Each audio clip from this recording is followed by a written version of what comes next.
Zarauzko 13. azoka ekologikoa gaur ospatu da lege zaharren enparantzan. Aurtengo edizionen ardatza ekoizlearen eta kontsumitzailearen arteko harreman zuzenaren abantailak nabarmentzea izan da. Udaletxe aurrean goizeko 9:00 eguardiko ordubiak bitartean ekoizle ugari bertaratu dira produktuak saltzera, baita kontsumitzaileek egindako galdera guziak erantzutera ere. Eguraldia aproposa egin du gaurkoan bertaratu eta azoka ekologiko honek zuen eskaintza guzia, zabala eta interesgarria bertatik bertara ezagutzeko.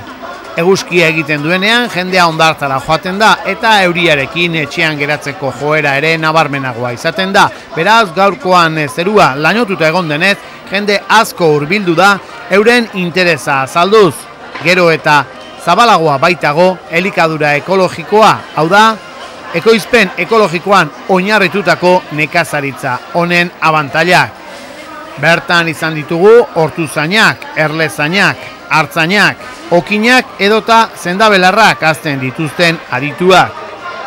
Hoien artean, 2 zarauztarrak ere izan ditugu. Herritar guziei egiten zieten nekazari hauek deialdia, azokan, hurbilduz, aukera paregabea izan baitute, ekoizle guziekin harremanak izateko, erositako produktua mimatu dutenekin hain zuzen ere. Zuzeneko salmentak abantaila ugari ditu, hala nola, ekoizleari kontsumitu behar dugun produktuaren ezaugarrien berri emateko eskatzea eta nekazaritza ekologikoa zertan datzan galdetzea, jarduera horretara bultzatu dituzten zergatiak jakitea, zer nolako prozesuak erabiltzen dituzten eta abar.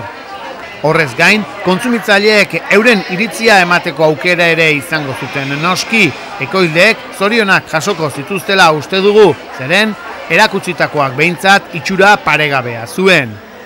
Han topatu dugunaren berri irudien bitartez eskaintzen dizuegu.